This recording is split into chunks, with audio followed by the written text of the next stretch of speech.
Hi friends, ഇന്ന് Sunday ആണ്. അപ്പോൾ ഇന്നത്തെ മെയിൻ പരിപാടി എന്ന് പറയുന്നത് എല്ലും കപ്പയാണ്.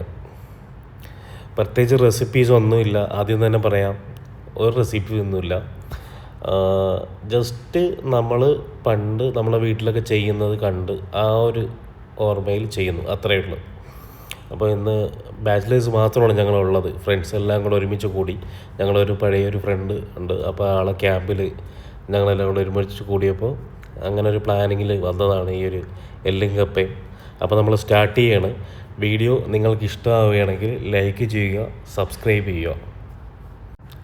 അപ്പോൾ നമ്മൾ വാങ്ങിയിരിക്കുന്ന സാധനങ്ങളെന്ന് പറയുമ്പോൾ കപ്പ ഒരു 4 കിലോ വാങ്ങി, ബീഫ് 2 കിലോ വാങ്ങിയിട്ടുള്ളത്, നേർ പകുതി, പിന്നെ വലിയുള്ളി ഒരു 2 എണ്ണം, ഇഞ്ചി വെളുത്തുള്ളി അതൊരു 2 പീസ്, അത്രയേ ഉള്ളൂ. ഒരു 5 പച്ചമുളക്, ചെറിയുള്ളി എടുത്തിട്ടുണ്ട്. പിന്നെ ചെറിയുള്ളി ഒരു 1/4 കിലോയോളം ചെറിയുള്ളി എടുത്തിട്ടുണ്ട്. ഒരു 10-12 പീസോളം ചെറിയുള്ളി എടുത്തിട്ടുണ്ട്.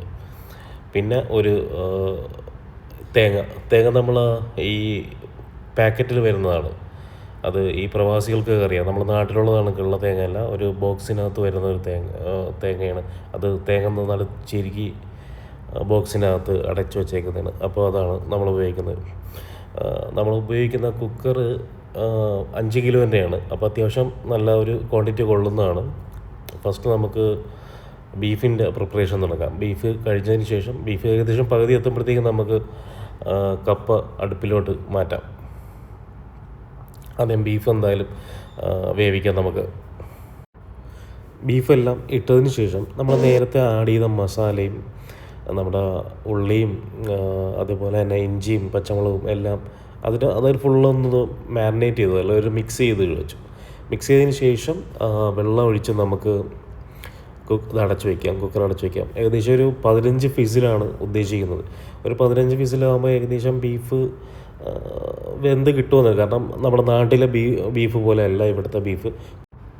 ശരിക്കും പറഞ്ഞാൽ എനിക്ക് ഇപ്പോഴും കൺഫ്യൂഷനാണ്. നമ്മുടെ പോത്തിനെയാണോ ബീഫ് എന്ന് പറയുന്നത്, അതോ നമ്മൾ ഈ മൂരിക്കുട്ടനെ ഉണ്ടല്ലോ അതിനെയാണോ ഈ ബീഫ് എന്ന് പറയുന്നത് എന്നുള്ള എനിക്കിപ്പോഴും ശരിക്കും കൺഫ്യൂഷനാണ്. എനിക്കിപ്പോഴും അത് ക്ലിയർ അല്ല. അപ്പോൾ അതാണ് ഒരു മെയിൻ കേസ്. കാരണം ഇവിടെ നമ്മളിപ്പോൾ മേടിച്ചത് ഈ പോത്തിനെയാണോ അതോ മൂരിനെയാണോ എന്ന് നമുക്കറിയില്ല. അപ്പോൾ എന്തായാലും ഇറച്ചി എന്തായാലും നമ്മളൊന്ന് നല്ല സോഫ്റ്റ് ആവാൻ വേണ്ടി കുറച്ച് എക്സ്ട്രാ ഒരു നമ്മൾ വേവിക്കുന്നു, അത്ര മാത്രമേ ഉള്ളൂ. അടുത്ത മസാലയ്ക്ക് വേണ്ടിയുള്ള സാധനങ്ങൾ നമ്മൾ മാറ്റി വെച്ചിട്ടുണ്ട്. ചെറിയുള്ളിയാണ്. നമ്മൾ ചെറിയുള്ളി നന്നായിട്ട് വരട്ടിയിട്ട് അതിനുശേഷം നമ്മൾ ഈ ബീഫുമായിട്ട് ലാസ്റ്റ് മിക്സ് ചെയ്തതിന് ശേഷമാണ് ഞാൻ ഈ പറഞ്ഞ പോലെ ഒരു 5 ഫിസിൽ നമ്മൾ വീണ്ടും കുക്കറിലിട്ട് വേവിക്കുന്നുണ്ട്. ശരിക്കും പറഞ്ഞാൽ നല്ല സോങ്ങൊക്കെ ഇട്ട് നല്ല ചില്ലായിട്ടുള്ള കുക്കിങ്ങാണ്. ആർക്കും ബോറാവുന്നില്ല. എല്ലാവരും ഈ ഒരു പാട്ട് വിട്ട് ഈ കുക്കിങ്ങിൻ്റെ വൈബിൽ അങ്ങനെ നിൽക്കുകയാണ്. അപ്പോൾ ഏകദേശം 1 മണിക്കൂറിന് മുകളിലായി നമ്മൾ ഈ കുക്കിങ് തുടങ്ങിയിട്ട്. അപ്പോൾ ഏകദേശം ഒരു 5-6 ഫിസിലോളം ഇപ്പോൾ കഴിഞ്ഞു. അപ്പോൾ 15 എത്തിയിട്ട് നമ്മൾ നിർത്തിയിട്ട് പിന്നെ മസാല ചേർത്തിട്ടുള്ള പരിപാടിയാണ്. അപ്പോൾ ഇടയ്ക്ക് നമ്മളൊരു ചങ്ക് പോയിട്ട് നമ്മൾ കുഴലപ്പം അത് കൊണ്ടുവന്നിട്ടുണ്ട്. അതും 7-up. അപ്പോൾ ഇത് രണ്ടും കഴിച്ചിട്ടുള്ള ഇനി അടുത്ത പരിപാടി. അപ്പോൾ നമ്മുടെ കപ്പയ്ക്കുള്ള വെള്ളം തിളച്ച് വരുന്നുണ്ട്. അപ്പോൾ അതിനുശേഷം കഴുകി വെച്ചിരിക്കുന്ന കപ്പ എടുത്ത് ഇട്ടിട്ട് അടച്ചു വയ്ക്കാനുള്ള പരിപാടിയാണ്. അത് ഏകദേശം എങ്ങനെ പോയാലും ഒരു മണിക്കൂർ എടുക്കും കപ്പ എന്തായാലും വെന്ത് കിട്ടാൻ. കാരണം കപ്പ അത് കുറച്ച് വേവ് കൂടുതലുള്ള കപ്പയാണ്. അപ്പോൾ എന്തായാലും അതിന് കുറച്ച് ടൈം എക്സ്ട്രാ എടുക്കും. അപ്പോൾ കപ്പ പുഴുങ്ങാനുള്ള വെള്ളം തിളച്ചിട്ടുണ്ട്. അപ്പോൾ കപ്പ ഇട്ടിട്ട് എന്തായാലും മൂടി വയ്ക്കാം. എങ്ങനെ പോയാലും ഒരു 1 അവർ എടുക്കും. ഞാൻ നേരത്തെ പറഞ്ഞില്ലേ കുറച്ച് വേവ് കൂടുതലാണെന്ന്. അപ്പോൾ അതുകൊണ്ട് എന്തായാലും ആ ഒരു ടൈം എടുക്കും. അപ്പോൾ ഓരോരുത്തരും ഓരോ ജോലിയിലാണ്. ഒരാൾ കപ്പയിലാണെങ്കിൽ ഒരാൾ ഉള്ളി വരട്ടാൻ നിൽക്കുകയാണ്, ഒരാൾ ബീഫിൻ്റെ അടുത്ത് നിൽക്കുകയാണ്. അപ്പോൾ എല്ലാവരും 3 പേരും 3 സെക്ഷനിൽ നിൽക്കുക.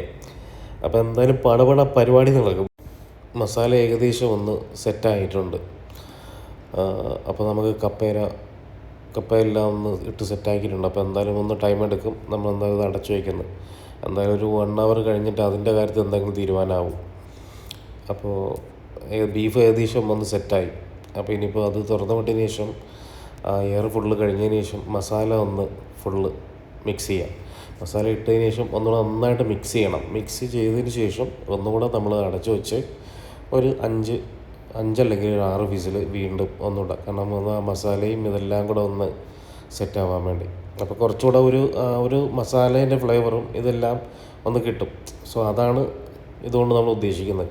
കാരണം ഇത് ശരിക്കും പറഞ്ഞാൽ വീണ്ടും പറയുന്നു, പ്രത്യേകിച്ച് ഒരു റെസിപ്പി ഇല്ല. പക്ഷേ നമ്മൾ 5 പേരുള്ളവരെ ഓരോരുത്തരുടെ അഭിപ്രായങ്ങൾ ഇങ്ങനെ ചെയ്താൽ നന്നായിരിക്കും, അല്ലെങ്കിൽ ഇങ്ങനെ ചെയ്താൽ നന്നായിരിക്കും. ആ അഭിപ്രായങ്ങൾ നമ്മൾ ഇതിനകത്ത് ചേർത്ത് നമ്മൾ അങ്ങനെ ചെയ്യുന്നു. കാരണം ഈ 5 പേരെന്നുള്ള 5 നാട്ടിലുള്ളവരാണ്. കാരണം ഞാൻ തിരുവനന്തപുരമാണെങ്കിൽ അടുത്ത ആൾ എറണാകുളമാണ്, വേറെ ആൾ കാസർഗോഡാണ്, ഒരാൾ തൃശ്ശൂരാണ്. അപ്പോൾ എല്ലാവരും പല നാട്ടിലുള്ളവരാണ്. അപ്പോൾ അവരുടേതായ അഭിപ്രായങ്ങൾ പറഞ്ഞിട്ട് നമ്മൾ അങ്ങനെ ചെയ്യണം. അപ്പോൾ എന്തായാലും അടുത്തത് നമ്മൾ കടുക് പിന്നെ നമ്മുടെ കറിവേപ്പില ഇതെല്ലാം ഒന്ന് താളിച്ച്, പിന്നെ നമ്മുടെ വറ്റൽമുളക് ഇതെല്ലാം ഒന്ന് താളിച്ചിട്ടുള്ള ഒരു ചെറിയ പരിപാടിയുണ്ട്. അതിൻ്റെ കൂടെ കുറച്ച് ചെറിയ ഉള്ളി ഇതെല്ലാം കൂടി ഇട്ടിട്ട് വീണ്ടും നമ്മൾ ലാസ്റ്റ് ഒരു മസാല പ്രയോഗം. ഇത് വേറൊരാളെ കണ്ടുപിടുത്തമാണ് കേട്ടോ. കുക്കിംഗ് തുടങ്ങിയ സമയത്ത് ആർക്കും ഒന്നും അറിയില്ല എന്നും പറഞ്ഞാണ് തുടങ്ങിയത്. തുടങ്ങി വന്നപ്പോൾ ഓരോരുത്തരുടെ അഭിപ്രായം, ഇങ്ങനെ ചെയ്താൽ ഇങ്ങനെയുള്ളൊരു മസാലയുണ്ട്, നമുക്കിത് ഇങ്ങനെ ചെയ്യാം, ഇങ്ങനെ ഈ തേങ്ങ ചെരുകിയിട്ടുള്ളൊരു മസാലയുണ്ട്, അത് ഞങ്ങളുടെ നാട്ടിൽ ഇങ്ങനെ ചെയ്യും. അങ്ങനെ എല്ലാവരും അവരുടെ അഭിപ്രായങ്ങൾ പറഞ്ഞപ്പോൾ അതെല്ലാം ഇതിൻ്റെ കൂടെ ഇൻക്ലൂഡ് ചെയ്തു എന്ന് മാത്രമേ ഉള്ളൂ. ഇതിപ്പോൾ നമ്മുടെ തൃശ്ശൂരുള്ള കൂട്ടുകാരൻ്റെ റെസിപ്പിയാണ്. തേങ്ങ എല്ലാം കൂടെ മിക്സ് ചെയ്തിട്ട് ചീനച്ചട്ടിയിൽ ഇട്ടിട്ട് അത് നന്നായിട്ട് വരട്ടിയിട്ടെടുക്കുന്ന ഒരു മസാലയിട്ട് അത് ലാസ്റ്റ് കപ്പയും ബീഫും ഇട്ടതിന് ശേഷം അതിൻ്റെ മുകളിൽ ഇടാൻ വേണ്ടിയിട്ടാണ് ഇങ്ങനെ ചെയ്യുന്നത്. അത് ഏകദേശം റെഡിയായി. അപ്പോൾ കപ്പയും ഏകദേശമൊക്കെ റെഡിയായി വരുന്നുണ്ട്. 1-2 തവണ കപ്പ വെന്ത് വരുന്നുണ്ട്. ഇത് ഏകദേശം ഈ ഒരു തേങ്ങാക്കൊത്ത് ശരിക്കും തേങ്ങാക്കൊത്താണല്ലോ വേണ്ടത്. അപ്പോൾ നമ്മൾ തേങ്ങാക്കൊത്ത് ഇല്ലാത്തതുകൊണ്ട് തേങ്ങാ പീരയാണുള്ളത്. അപ്പോൾ തേങ്ങാപ്പീര ഒരു ബ്രൗൺ കളറിലെത്തണം. അപ്പോൾ നമ്മുടെ ആദ്യം രണ്ടാമത്തെ വേവിന് ശേഷം ഏകദേശം ബീഫ് നല്ല മസാലയും നല്ല കളറും ഏകദേശം നല്ല വെന്തു. അത്യാവശ്യം കുറച്ച് എരി കുറവ് എന്ന് മാത്രമല്ലാതെ വേറെ ഒരു കുഴപ്പമൊന്നുമില്ല. എരി കുറച്ച് കുറവാണ്. ബാക്കി എല്ലാം ഏകദേശം റെഡി ആയിട്ടുണ്ട്. അപ്പോൾ കപ്പ വെന്ത് ഇനി അടുത്ത പരിപാടി എന്ന് പറയുന്നത് ഇത് രണ്ടും കൂടെ ഒന്നാക്കണം. അതായത് ഈ കപ്പയും ബീഫും കൂടെ ഒരു പാത്രത്തിലിട്ടിട്ട് നന്നായിട്ട് മിക്സ് ചെയ്ത് കപ്പ നന്നായിട്ട് ഉടച്ചെടുക്കണം. കാരണം ഇപ്പോൾ അത്യാവശ്യം കപ്പ ഒരു പുഴുങ്ങിയത് ഒരു ചെറിയ ചെറിയ പീസുകളൊക്കെ ഉള്ളത്, അത് നന്നായിട്ട് ഇനി കുത്തി നന്നായിട്ട് അത് ഉടച്ച് രണ്ടും കൂടെ നന്നായിട്ട് മാരിനേറ്റ് ചെയ്യണം. അതാണ് ഇനി അടുത്ത പരിപാടി. അപ്പോൾ അത് നമ്മളൊരു വേറൊരു പാത്രത്തിലെടുത്തിട്ട് ആദ്യം ബീഫ് ഫുള്ളൊക്കെ തട്ടിയിട്ട് അതിന് ശേഷം അതിന് മുകളിൽ കപ്പ ഇട്ട് പിന്നെ ഒരു 5 മിനിറ്റ് ആവിയിൽ ഒന്ന് 5 മിനിറ്റ് വേവിച്ചിട്ട് ആവിയിലൊരു 5 മിനിറ്റ് ഇരിക്കുമ്പോൾ നമ്മൾ ബിരിയാണിയൊക്കെ ദമ്മിടുമ്പോൾ കിട്ടുന്ന ആ ഒരു ഫ്ലേവർ അത് തന്നെയാണ് കപ്പേൻ്റെ ഇതിൽ നമ്മൾ ഉദ്ദേശിക്കുന്നത്. അപ്പോൾ ഏകദേശം 5 മിനിറ്റ് കഴിയുമ്പോൾ ഏകദേശം ഇത് രണ്ടും കൂടെ ഒന്ന് മിക്സ് ആവാനുള്ള, അല്ലെങ്കിൽ ഇത് രണ്ടും കൂടെ ഒരു മിക്സായി കിട്ടും. പിന്നെ അതിനുശേഷം നമുക്ക്, കാരണം ഇതെന്തായാലും ഒന്ന് ലെവലാക്കണം. കാരണം നന്നായിട്ട് ഫുള്ള് ഉടച്ചിട്ടാണ് നമുക്കിത് ഫുള്ള് ചെയ്യാനുള്ളത്.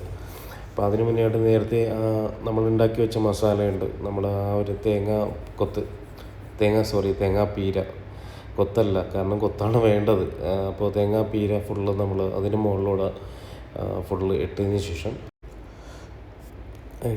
നന്നായിട്ടൊന്ന് എല്ലാ ഏരിയയിലും എത്തുന്ന പോലെ നമ്മൾ നന്നായിട്ടത് ഇട്ടു. അതിനുശേഷം നമ്മുടെ മല്ലിയില പിന്നെ നമ്മുടെ